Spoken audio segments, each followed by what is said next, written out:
My name is James Williams Jr. The following video is for mature audiences.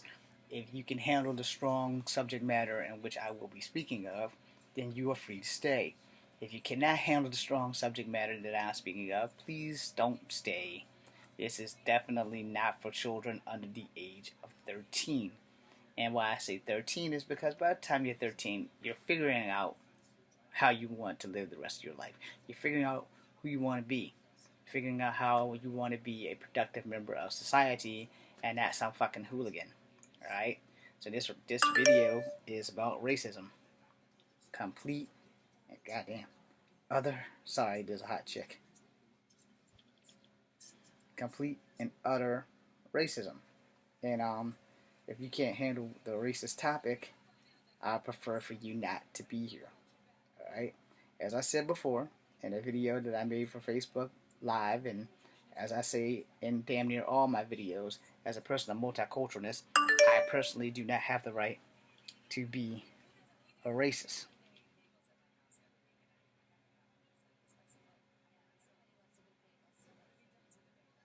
Sorry, text message. So let us begin. Alright, my name is James Williams Jr. and this is Kung Fu Havoc number 2. And though I have not done a lot of Kung Fu things on this, I do speak a lot of things. I also do like to reach out to people and, hold my own on it. So, this video will have strong racist overtones. It will probably have some things that will piss you off. And if you can't handle that, again, like I said 2 minutes ago before I opened that text message to one of these full-fangled sex groups that I'm in, this is not the video for you. If you're under 13, you should probably go find something better to watch that's more child appropriate. Let us begin. So way back in August, there was an incident where 3 people died, 2 state troopers and a young woman named Heather Heyer, over some fucking statues. Alright? Statues. Pieces of ceramic they cannot get off like Night at the Museum and run around causing fucking problems. Right? A statue can't call you a nigger. A statue can't call you a honky. A statue can't call you a gook, a spick, a wetback, a slant eye, a slope, a chief, any other racial derivative that you can carry or think of. Then you can add to this, because I don't know that many. I only know the ones that affect the people that I know. Oh yeah, and a cracker. I don't like racist people. I strive my best to not be racist under any circumstances whatsoever. If someone does something to me, regardless of the color of their skin, that is not a factor. If you're an asshole, you're just a fucking asshole. Me being an asshole, I know this firsthand. I don't try to be an asshole. I'm just born that way. But here's the thing.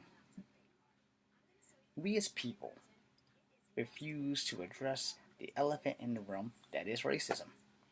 No one wants to address the fact that maybe, just maybe, one of their ancestors decided, hey, I hate this person because of the color of their skin, so I'm going to raise my kids to hate everybody with the color of that skin. Alright? Or I hate this person because their eyes are slanted. I'm going to raise my children to hate everyone whose eyes are slanted. So, my eyes aren't very slanted. They only slant when I smile. And, it could be on the flip side. I hate this person because of the color of their skin. I hate this person because they have blonde hair and blue eyes. That was me basically saying they hate the person because they're white. However, there have been cases of black people being born with blonde hair and blue eyes. So how does that work? Racism is something that people just don't want to address. They don't want to address it out of the fear and the acknowledgement of what someone else is going to say to them about their opinion on race. But why do we hate other people because of their race? One bad black person does not represent all black people, but apparently, stereotypically, it does. One bad white person does not represent all white people. If one white person in your family wants to join the Klan, that doesn't mean your entire family is racist. It just means that one asshat decided, hey, he wanted to be racist. And how do we know that the leader of the Klan ain't a black man? Because nobody hates black people more than black people. Dave Chappelle proved that when he did that on that little thing. And thank you, Dave Chappelle, because I've always thought that the leader of the Klan was a black man. Because no one hates black people more than black people. And black people, you gotta agree with that because of skin tone. Yellow, brown, yellow, brown. And then we go all the way down to pitch black. That was not meant to be a racist statement in any way, shape, or form. That's just the fact of the black color wheel. There's like 9 tones of brown people, and not all of them are of African American descent. It's just black people. And some brown people aren't even from Africa at all. Some of them from India. Some are from Japan. You just don't know. The color of a person should not determine if that person is a douchebag full of dick tips or a smack fucking gaggle fuck. It just, if that person is just that, they're just that. Their color has nothing to do with it. If a person's not being raised right, or if they're being molested by their preacher, there's an issue there that people need to address. We don't address these issues out of fear. I have never walked into a store and called a white person a honky or a cracker. I wasn't raised that way. And if you see my mom would have probably slapped the shit out of me if I walked into a store and called some white person a honky or a cracker. I have been places where I have been called a nigger, and I have been called a chief. Sometimes it was on purpose, sometimes it was racially motivated. It's hard to tell the difference sometimes when you have a short fuse. I have a short fuse. Now as I've gotten older, my fuse has been replaced with a little bit more patience and understanding. A lot of people don't have patience and understanding. For you people who don't have patience and understanding, I say join the military. Take a martial arts class. Learn other people's culture. You might be surprised at how much we all have in common. No. And the thing with that, alright?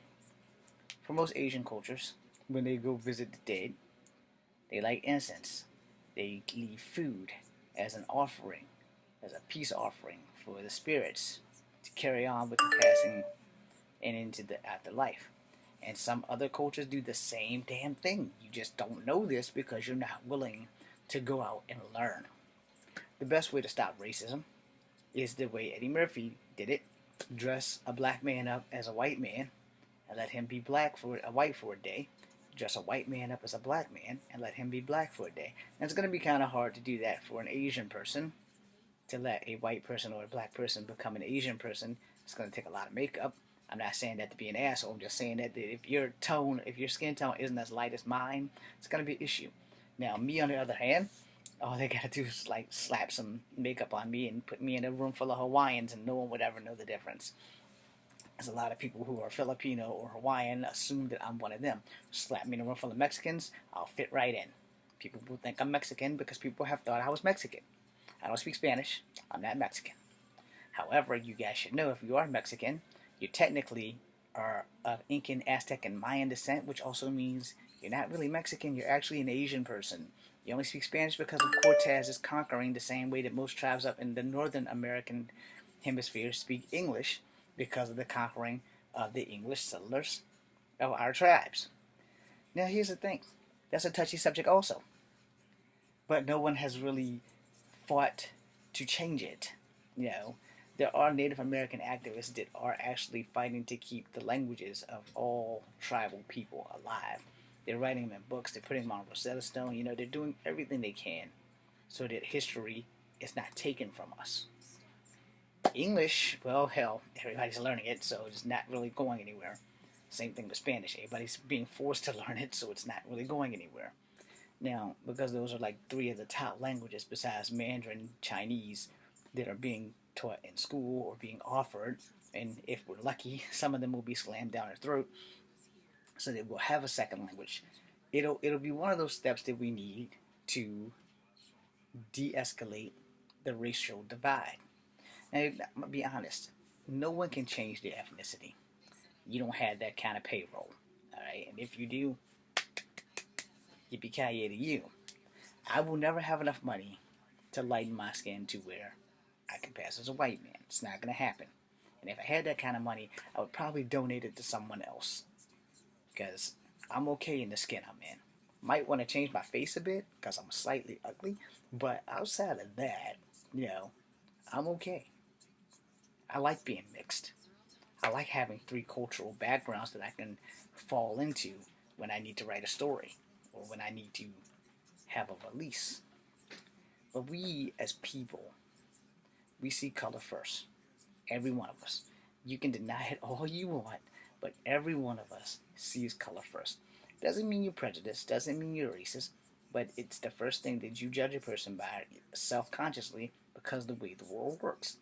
Self consciously, when one black person fucks up, and you're not black, and you're in a foreign country, and that one black person has come over to your country and fucked up, you view every one of us the way you viewed that one black person that fucked up.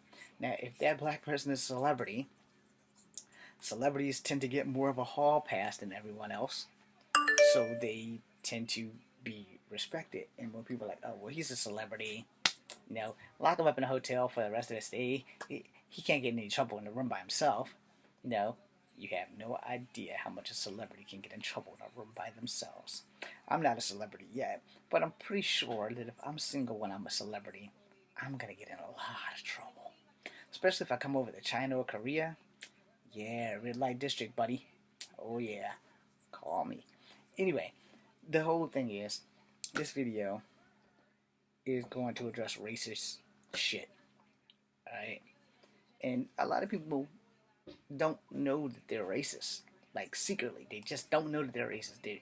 They're down, but they're not racist intentionally. They're just racist accidentally. Yes, you can be an accidental racist. This is why I'm going to say that. So when I was 16, by the time I got 16, I understood my culture. By the time I was 16, I understood why I relate more to my Native American side than my black side, unless you count all the cuss words that fly out of my mouth. And yes, Native Americans cuss too. My great-grandmother Ada did swear a little bit. My grandma Bay, not so much. My grandma Ada, yeah, she was a cusser. But on my mother's side, same concept. My uncles, my aunts, we're all a bunch of cussers. So it's biological and genetic. But it's not racial. I just like to cuss. When you are a racist and don't know it, it's a little bit different than when you are racist and actually know it, because you're owning your shit.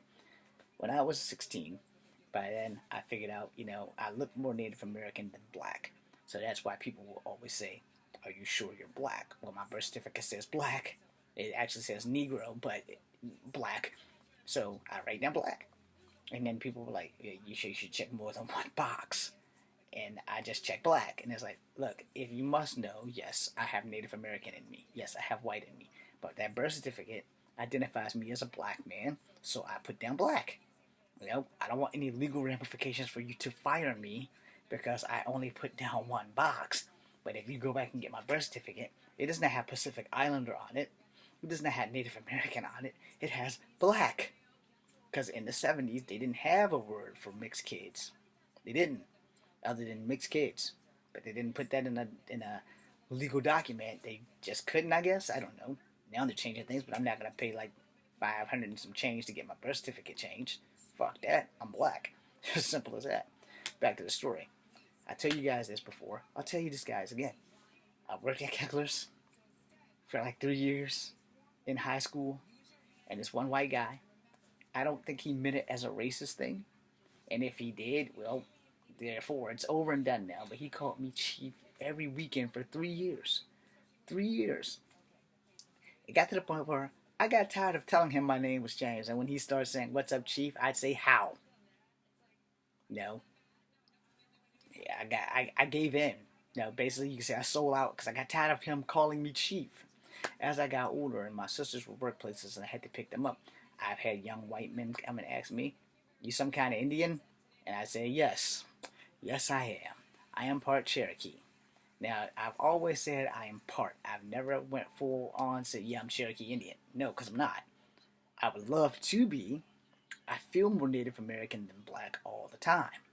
But that does not change the fact that I'm still black. Alright? So a lot of you are looking, oh my god, he's still black. He's black. Oh my god, he's black. What? He's black. He's black. Oh, he's black. Yeah. I've gotten that a lot too. But here's the thing. Like I said, you can't change your ethnic background. I mean, you can change it on paper if that makes you feel better. You can change it on paper, and people have denounced their race and have changed their race. I don't know why or how they've done that, but they have, and it's been no legal like ramification. However, it's just like you legally changing your name. And if I had to give myself a Native American name, it would just be James Grey Wolf. You know, I'd find something in a Native American overtone because Native Americans have different names. Now, my Native American ancestor on my father's side, her last name was Wallace. I don't know how the fuck that happens because Wallace is not a traditional last name. So, I mean, I guess it was the only thing they could spell.